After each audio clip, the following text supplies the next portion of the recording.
Hello friends. आज हम लोग टाइकोमेट्रिक के एक एडवांस प्रॉब्लम को करेंगे जो अफिली सेमेस्टर्स एग्जाम्स में पूछा जाता है। तो before starting the lecture we should understand how we take the reading on levelling staff. Levelling staff पे हम रीडिंग कैसे लेते हैं, हम पहले इसको जानेंगे। तो आप लोग देखोगे, जब भी आप इंस्ट्रूमेंट से लेवलिंग स्टाफ को देखते हो तो आपको दिखता क्या है कि एक अपर स्टेडी हेयर होता है, एक इंटरमीडिएट स्टेडी हेयर होता है, एक लोअर मोस्ट स्टेडी हेयर होता है। और अपर मोस्ट और लोअर मोस्ट जो तीन रीडिंग्स आती हैं जब हम लोग लेबलिंग स्टाफ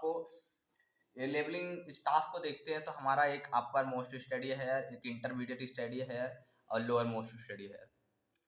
जो जो आप कह सकते हो कि फर्स्ट और लास्ट, इन दोनों का जब हम लोग माइनस करते हैं तो जो हमारा डिस्टेंस आता है उसको हम लोग एस बोलते हैं। फर्स्ट और लास्ट रीडिंग मतलब फर्स्ट स्टडी हेयर के करस्पॉन्डिंग जो रीडिंग आता है और लास्ट स्टडी हेयर के करस्पॉन्डिंग जो रीडिंग आता है, उन दोनों को माइनस करेंगे, वो हमें एस देता है। और हमें इस क्वेश्चन को सॉल्व करने के लिए आपको वर्टिकल डिस्टेंस निकालना आना चाहिए। और एस हम आपको पहले ही बता चुके हैं, जो फर्स्ट रीडिंग होती है और लास्ट रीडिंग को जो सब्सट्रैक्ट करते हैं तो हमारा जो वैल्यू आती है उसको हम लोग एस बोलते हैं। और डी हमारा भी, हम लोग इस क्वेश्चन को सॉल्व करने के लिए ये समझते हैं कि भी क्या होता है। भी किसको डोनेट करता है? भी वर्टिकल डिस्टेंस को डोनेट करता है, डी हॉरिजॉन्टल डिस्टेंस को डोनेट करता है। और हमारा वर्टिकल डिस्टेंस निकालने का फार्मूला होता है half K S sine 2 theta plus C sine theta. और जो हमारा हॉरिजॉन्टल वर्टिकल डिस्टेंस निकालने का होता है half K S sine 2 theta plus C sine theta. और हॉरिजॉन्टल डिस्टेंस निकालने के लिए फॉर्मूला होता है K S cos square theta plus C cos theta. लेकिन जब मेंशन हो क्वेश्चन में कि हमारा एनालिटिकल लेंस है, तो ऐसे केस में हमारा सी की वैल्यू 0 हो जाती है। तो ऐसे केस में हमारा जो वर्टिकल डिस्टेंस का फार्मूला होता है वो हो जाता है half K S sine 2 theta, D की वैल्यू हो जाती है K S cos square theta. क्योंकि हमारा एनालिटिकल लेंस है तो सी की वैल्यू 0 होती है। सी मतलब एडिटिव कांस्टेंट और के मतलब होता है मल्टीप्लाइंग कांस्टेंट। ठीक है, तो हम लोग क्वेश्चन को सॉल्व करते हैं। क्वेश्चन में पूछा क्या है, आप लोग क्वेश्चन देख सकते हो। कि क्वेश्चन में हमारा पूछा क्या है कि R L of point B and distance between A and B. आप लोग इस क्वेश्चन को पढ़ोगे और फिगर ड्रा करोगे तो आपको ये फिगर ऑब्टेन होगा। ये हमने पहले से ही ड्रा करके रखा है, तो हम लोग फिगर को थोड़ा समझ लेते हैं कि जब इंस्ट्रूमेंट स्टेशन पी पे रखा हुआ है, जब इंस्ट्रूमेंट स्टेशन पी पे आप लोग देखते रहिएगा। अब जब इंस्ट्रूमेंट स्टेशन पी पे रखा हुआ है, आप लोग ये देखिए स्टेशन पी पे रखा है, तो हाइट ऑफ द इंस्ट्रूमेंट, जो भी हाइट इंस्ट्रूमेंट की जो हाइट है वो है 1.255। और स्टाफ स्टेशन हमारा जो है, जब इंस्ट्रूमेंट पी पे रखा हुआ है और स्टाफ स्टेशन हमारा जो है, मतलब ये हमारा लेवलिंग स्टाफ बेंचमार्क पे रखा हुआ है, तो स्टेशन पी और लेवलिंग स्टाफ बेंचमार्क पे। ठीक है, और फिर हमारा जो वर्टिकल एंगल बनता है -4 डिग्री 20 मिनट, ये देखिएगा। और ये जो एंगल होता है वो किसके बीच का एंगल होता है? जो इंटरमीडिएट स्टेडी हेयर आता है, मतलब आप तीन रीडिंग आती है, एक अपर मोस्ट, एक इंटरमीडिएट, एक लोअर मोस्ट। जो इंटरमीडिएट स्टेडी हेयर की जो रीडिंग आती है उसको, और हम लोग जब इंस्ट्रूमेंट को एक लाइन से ज्वाइन करते हैं, और ये जो एंगल होता है उस लाइन और कॉलिमेशन एक्सिस के बीच का एंगल होता है, और इसलिए नेगेटिव दिया हुआ है। अब लोग कि इस एंगल नेगेटिव का क्या मतलब होता है? नेगेटिव एंगल का मतलब होता है जो इंटरमीडिएट स्टेडी हेयर और इंस्ट्रूमेंट को ज्वाइन करने वाली लाइन है वह कॉलिमेशन लाइंस के नीचे। आप लोग देखिए कॉलिमेशन लाइन ऊपर है और ये लाइन जो ज्वाइन कर रहा है इंटरमीडिएट स्टेडी हेयर की रीडिंग ये है और इंस्ट्रूमेंट ये है, इसको ज्वाइन करने वाली लाइन जो है वो कॉलिमेशन के एक्सिस के नीचे है, इसलिए एंगल नेगेटिव दिया जाता है। और इस केस में आप लोग देखोगे जब इंस्ट्रूमेंट स्टेशन पी पे है और हमारा लेवलिंग स्टाफ ए पे है, तो हमारा एंगल कितना आता है? 6 डिग्री 30 मिनट। और ये पॉजिटिव में दिया है, इसका मतलब आप लोग समझ जाओगे जो हमारा सेकेंड केस में जब हमारा लेवलिंग स्टाफ ए पे रखा हुआ है और हमारा एंगल पॉजिटिव बन रहा है, इसका मतलब जो है इंटरमीडिएट स्टडी हेयर ये हम इंटरमीडिएट स्टडी हेयर का रीडिंग ए है और इंस्ट्रूमेंट ए है, इसको ज्वाइन करने वाली लाइन ए है। और ये जो एंगल होता है इस जो इंटरमीडिएट लाइन स्टडी हेयर के रीडिंग और इंस्ट्रूमेंट को ज्वाइन करने वाली लाइन है और कॉलिमेशन के बीच का एंगल होता है, और ये एंगल पॉजिटिव दिया है। इसका मतलब हमारा जो ये वाली लाइन होगी इंटरमीडिएट स्टडी हेयर और इंस्ट्रूमेंट को ज्वाइन करने वाली लाइन कॉलिमेशन लाइन के ऊपर होगा, इसलिए हमारा जो है ये एंगल इस लाइन के इंटरमीडिएट लाइन के और ये कॉलिमेशन के बीच का एंगल 6 डिग्री 30 मिनट और ये पॉजिटिव में दिया हुआ, ठीक है। और हम जब इंस्ट्रूमेंट बी पर रखते हैं तो हमारा इंस्ट्रूमेंट का जो हाइट आता है वो होता है 1.4, बी पे रखते हैं तो हमारा आता है 1.450 और स्टाफ स्टेशन हमारा तब भी जब बी पे है इंस्ट्रूमेंट तब भी हमारा स्टाफ स्टेशन क्या है ए है, ए पे रखा हुआ है। तो हमारा लेबलिंग स्टाफ ए पे तब भी रखा हुआ है जब हम लोग इंस्ट्रूमेंट को बी पे भी शिफ्ट कर देते हैं। और हमारा एंगल जो हुआ है वो है -7 डिग्री 24 मिनट। इसका मतलब हमारा मैंने बताया था कि अगर माइनस में एंगल दिया होगा, माइनस में एंगल हमारा दिया है। अब आप लोग देख लोगे कि इंटरमीडिएट स्टडी हेयर की रीडिंग ऊपर वाला है, ये इंटरमीडिएट स्टडी हेयर की रीडिंग ऊपर वाला है और ये इंस्ट्रूमेंट है, इसको ज्वाइन करने वाली लाइन ए है और ये लाइन कॉलिमेशन के नीचे है, इसलिए हमारा एंगल नेगेटिव दिया हो। अब आप लोग 3 रीडिंग्स आती है। आप लोग जब इंस्ट्रूमेंट से कभी भी लेबलिंग स्टाफ को बाइसेक्ट करते हुए लैब में देखे होगे, या आप लोग जब ग्राउंड में या ग्राउंड में आप लोग जाते हो इंस्ट्रूमेंट के, अब तो आप लोग देखोगे जब इंस्ट्रूमेंट से आप लोग लेबलिंग स्टाफ को बाइसेक्ट करते हो तो एक अपर स्टडी हेयर दिखता है, एक इंटरमीडिएट, एक लोअर मोस्ट। तो जो अपर मोस्ट का रीडिंग होता है पहले केस में अपर मोस्ट स्टडी हेयर की रीडिंग ये है 1.525 और इंटरमीडिएट है 1.825 और 2.325। और इस दूसरे केस में जब इंस्ट्रूमेंट पी पे है और लेबलिंग स्टाफ ए पे रखा हुआ है और हमारा एंगल ये बनता है, तो 3 रीडिंग्स जो आती हैं 0.850, 1.600, 2.350 और थर्ड में ये होता है 1.715, 2.315, 2.915। ठीक है गाइज, तो हम लोग समझते हैं यस क्या होता है। हर केस में एस की वैल्यू अलग होगी। इस केस में मैंने बोला था एस जो होता है, आप लोग यहाँ से देखो, आप लोग समझाया था कि एस हमारा जो होता है यस होता है पहले first reading, second reading, third reading. तो वैसे first reading, second reading, third reading. तो मैं कहता हूँ कि ये यस डिस्टेंस तब निकल जाएगा जब S2 - S1 मतलब last reading minus first reading, वो हमें एस की वैल्यू दिया है, वो हमारा एस की वैल्यू, वो हमारा यस। देखिए ये हमारी first reading, second reading, third reading. हम बोलेंगे इस केस में यस की वैल्यू क्या होगी, बोलोगे कि ये हमारा जो लास्ट रीडिंग है माइनस फर्स्ट रीडिंग। जैसे देख सकते हो लास्ट रीडिंग माइनस ये वाली रीडिंग माइनस कर दें तो ये इसके बीच का डिस्टेंस आ जाएगा। और हमें दिया है क्वेश्चन में RL ऑफ बेंचमार्क का जो हमें इस फिगर में आप लोग देख सकते हो, जो बेंचमार्क का इस पॉइंट्स का, जिस पॉइंट पे लेबलिंग स्टाफ रखा है उसका एलिवेशन हमें दिया हुआ है 255.750। आप कह सकते हो 255.750। ठीक है गाइज, तो हमें पता करना है कि इसका RL ऑफ पॉइंट बी। ठीक है गाइज, तो इसको ये प्रॉब्लम बहुत इजी है, आप लोग देखेंगे कि हमें इसका एलिवेशन दिया हुआ है। ये एच क्या होता है, आप लोग को मैं ये एच बता देना चाहता हूँ। ये एच हमारा ये एच क्या होता है, एच हमारा होता है 1.825। जो इंटरमीडिएट स्टडी हेयर की रीडिंग होती है वही हमारा एच होता है। मतलब जब आप लोग एच को फाइंड करोगे वो क्या होता है, वो एच जहाँ जहाँ लिखा है और एच हमारा इंटरमीडिएट स्टडी हेयर होता है। तो फर्स्ट के केस में ये हो जाएगा, सेकंड के केस में एच जो होगा, मतलब सेकंड केस में H2 हम लोग डोनेट करेंगे उसे, H3 वो हो जाएगा ये हो जाएगा 2.315। मतलब इंटरमीडिएट स्टडी हेयर की जो रीडिंग होती है और उसी को हम लोग H से डोनेट कर देंगे। फर्स्ट केस में H जो है हमारा H1 हो जाएगा, वो उसकी वैल्यू हो जाएगी इतना। H2 हमारा वैल्यू होता है H2 हमारा 1.600 हो जाएगा और H3 2.315। मतलब H जो भी होता है वो इंटरमीडिएट स्टडी हेयर की रीडिंग होता है। और इंटरमीडिएट स्टडी हेयर क्या होता है, जिस पॉइंट पे लेबलिंग स्टाफ रखा हुआ है वहां से लेके इंटरमीडिएट स्टडी हेयर की जो रीडिंग आती है वहां तक का डिस्टेंस होता है। एच क्या होता है, एच आप लोग दिमाग में ये इस पॉइंट को एक नोट करके रखोगे। एच हमारा क्या होता है, जिस पॉइंट पे लेबलिंग स्टाफ रखा हुआ है जिस पॉइंट पे लेबलिंग स्टॉप रखा है वहां से लेके इंटरमीडिएट स्टेडी हेयर जहां तक आता है वहां की डिस्टेंस होती है। आप लोग यहाँ भी देख सकते हो जी।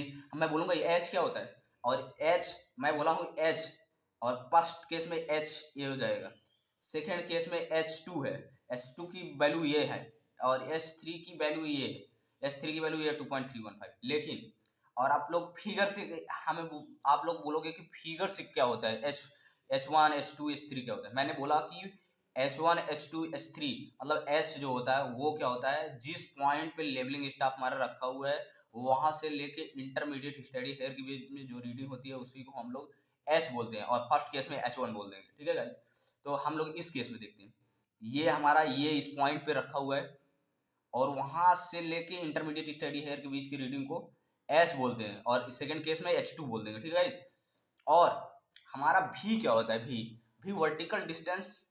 आप लोग ये एच को क्या मतलब, एच फिगर से एच कहाँ होगा और भी कहाँ होगा।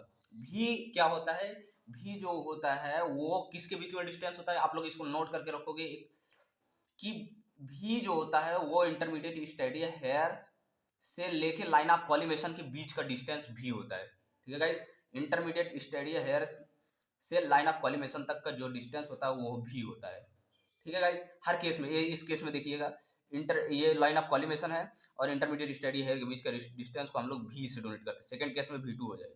और इस थर्ड केस में देखते हैं इंटरमीडिएट स्टडी हेयर और लाइन ऑफ कॉलिमेशन के बीच का जो डिस्टेंस होता है उसे भी बोल देते हैं, उसे भी बोल देंगे, और थर्ड केस में V3 बोल देंगे। ठीक है गाइस, और H मैंने बोला था, आप लोग को बोलोगे H सर V3 में H क्या होगा, मतलब H3 क्या होगा। मैं कहूँगा जिस जिस पॉइंट पे लेबलिंग स्टाफ रखा है वहां से लेके इंटरमीडिएट स्टडी हेयर के बीच की जो रीडिंग होती है उसे H बोलेंगे, और सेकंड थर्ड केस में H3 बोल देंगे। ठीक है, और जो होता है भी होता है जो है वो इंटरमीडिएट स्टडी हेयर से लाइन ऑफ कॉलिमेशन के बीच का डिस्टेंस होता है। ठीक है गाइस, हमें ये पूछा हुआ है कि बी का आरएल क्या होगा, बी का एलिवेशन क्या होगा, जो बी का एलिवेशन क्या होगा, और दिया है कि बेंचमार्क का एलिवेशन हमें पता है।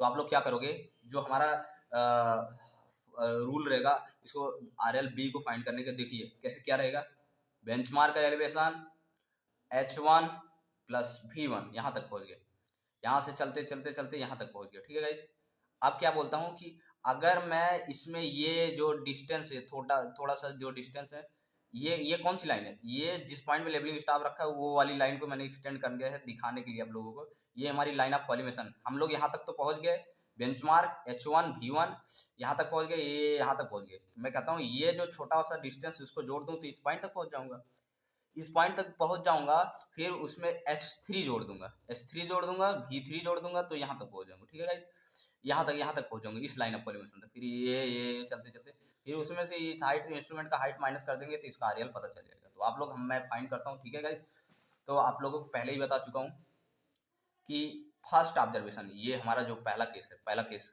ये इस पहले केस की बात करता हूँ, और ये हमारा D D D horizontal distance को शो करता है, बेंचमार्क से पॉइंट पी तक और पॉइंट पी से ए तक और ए से बी तक। ठीक है गाइस, ये हमें शो करता है। तो हम फर्स्ट ऑब्जर्वेशन देखते हैं कि वर्टिकल डिस्टेंस निकालते हैं। फर्स्ट ऑब्जर्वेशन में आप लोग देख रहे हो ये V1 है, तो मैं कहता हूँ इसको फर्स्ट ऑब्जर्वेशन में जो हमें एंगल दिया है 4 डिग्री 20 मिनट, आपको नेगेटिव से कोई मतलब नहीं, डिस्टेंस कभी नेगेटिव हो ही नहीं सकता। ठीक है गाइस, तो आप लोग ये फर्स्ट ऑब्जर्वेशन में V1 निकालेंगे। आप लोग देख रहे हो कि V1 क्या होता है, ये फार्मूला से देख सकते हो। फर्स्ट केस में V1 मतलब फर्स्ट केस में ये डिस्टेंस निकाल रहा हूँ, उसका फार्मूला होता है half K S sine 2 theta, और फर्स्ट केस में थीटा आप लोग रखोगे 4 डिग्री 20 मिनट। ठीक है गाइस, तो फर्स्ट ऑब्जर्वेशन में V1 क्या हो जाएगा, हाफ के की वैल्यू 100 दिया हुआ क्वेश्चन में, इंटू एस मैं बोला कि लास्ट, यस आप लोगों को बोला ही, यस क्या होगा 2.325 माइनस 1.525, मतलब फर्स्ट और लास्ट रीडिंग को माइनस करेंगे, 2.325 माइनस 1.525 और इंटू साइन 2 थीटा, साइन 2 और थीटा की देर इतना दिया हुआ है। आप लोग साइन को कंसिडर नहीं हो क्योंकि डिस्टेंस नेगेटिव नहीं हो सकता, तो V1 हो गया 7.534। ठीक है गाइज, और इस केस में और हमारा दिया हुआ है H, हम बोलेंगे कि V1 का मुझे फर्स्ट केस में V1 पता चल गया, और H1 क्या होता है, H1 में बोला था कि फर्स्ट केस में H1 जो होगा वो होगा इंटरमीडिएट स्टडी हेयर को रीडिंग को ही हम H बोलते हैं, एच बोलते हैं। तो फर्स्ट केस में उसे फर्स्ट केस में जो हमारा जो इंटरमीडिएट स्टडी हेयर आएगा उसको H1 बोलेंगे, इसको H2 बोलेंगे, इसको H3 बोलेंगे, ठीक है। इंटरमीडिएट स्टडी हेयर को H1 H2 H3 बोलते हैं, ठीक है। फर्स्ट केस में H1 बोल देंगे, सेकंड केस में H2, थर्ड केस में H3। और ये कौन सा डिस्टेंस होता है, वो डिस्टेंस होता है जो जिस पॉइंट पे लेवलिंग स्टाफ रखा हुआ है वहां से लेकर हमारा इंटरमीडिएट स्टडी हेयर तक की रीडिंग होती है, ठीक है गाइज। ये आप लोग समझ गए। मैं कहता हूँ कि हमें ये भी डिस्टेंस पता चल V1 पता चल गया, तो ये V1 हम V2 V3 पहले निकाल कैलकुलेट कर सकते हैं। अब हम लोग V2 कैलकुलेट करेंगे। अब आप लोग देख लोगे V2 in second observation V2 calculate करेंगे। ये हमारा V2 कहाँ से, और ये आप लोग देख सकते हो V2 इससे कॉलिमेशन से लेके इंटरमीडिएट स्टडी हेयर तक का डिस्टेंस होता है, वो हमारा निकलेगा। और क्योंकि और हमें एंगल भी दिया है 6 डिग्री 30 मिनट, ठीक है गाइज। तो V2 आप लोग यहाँ से देख सकते हो V2 equal to half, K की वैल्यू 100 दिया हुआ है। और मैं बोला था कि S क्या होगा 2.350 माइनस 0.850, ये दिया हुआ है minus 0.850 into sine to theta. तो साइन टू थीटा दिया है 2 इंटू 6 डिग्री 30 मिनट, ठीक है guys. 2 into 6 degree into 30 minute, और उसकी वैल्यू आती है 16.871 मीटर, ठीक। अब मैं ये हमें V2 चल रहे थे, अब मैं कहता हूँ V3 और जिसमें एंगल है 7 डिग्री 24 मिनट, 7 डिग्री 24 मिनट, ठीक। तो हम लोग V3 भी कैलकुलेट कर लेते हैं अपने से। V3 हो जाएगा हाफ KS 2.915 माइनस 1.715, ठीक है, minus 1.715 into sine to theta. और उस केस में जो हमारा थीटा दिया हुआ है वो तो 7 डिग्री 24 मिनट, ठीक है।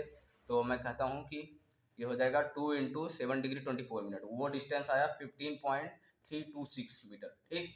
अब मैं कैलकुलेट करता हूँ डिस्टेंस। अब मैं आप लोगों को मैं अब सॉल्व करके दिखाता हूँ। हमारा V1 पता चल गया, V2 पता चल गया और V3 पता चल गया। अब फिर हम बात करते हैं कि अपने ये डिस्टेंस तक। मैं बोलता हूँ कि RL ऑफ एक्सिस, मैं बोलता हूँ ये हमारा जो RL ऑफ एक्सिस है इसका RL क्या होगा। मैं बोलता हूँ कि benchmark plus H1 plus V1। मैं बोलता हूँ RL ऑफ दिस एक्सिस क्या हो जाएगा, मतलब इसका एलिवेशन ये कितने ऊपर है, तो बेंचमार्क में H1 जोड़ो V1 जोड़ो, तो ठीक है गाइस। ऐसे मैं बोलता हूँ RL of axis equal to benchmark plus H1 plus V1 equal to benchmark हमें दिया है 255.750, ये क्वेश्चन में दिया हुआ है।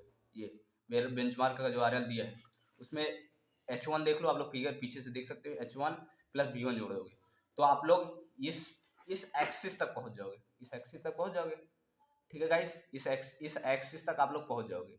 इस एक्सिस का एलिवेशन पता चल गया कि बेंचमार्क, अब जैसे आप लोग देख ही सकते हो कि ये हमारा जो है बेंचमार्क है, बेंचमार्क अपना ये बेंचमार्क हो गया, बेंचमार्क हो गया।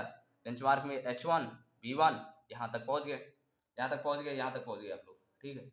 अब फिर उसमें कि ये अगर ये मैं इतना छोटा सा डिस्टेंस निकाल लूँ तो इस पॉइंट का RL पता चल जाएगा।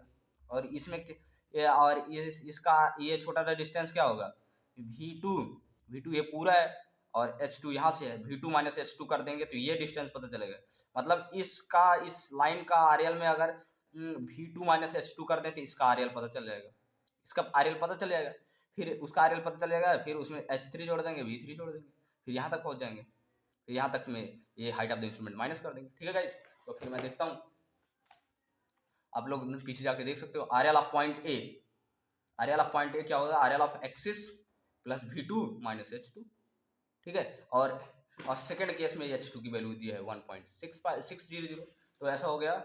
ये हमारा कैलकुलेट किया RL of axis plus V2 कितना मैंने हम लोग कैलकुलेट किए थे पीछे V2 V1 V3, तो V2 वहाँ से रख दोगे और H2 मैं बोला ही कि ये इंटरमीडिएट स्टडी हेयर की रीडिंग होती है, वो 1.600 रख दिए, ये आ गया 280.3830 मीटर।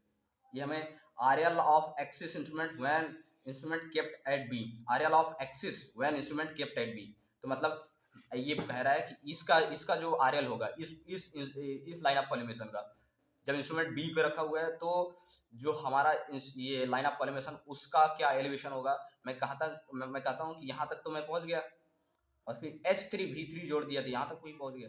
तो फिर मैंने कहा कि अगर आप ये पॉइंट का एलिवेशन पता है उसमें H3 और V3 जोड़ दो। ये देखिए हमें RL of axis when instrument kept at B.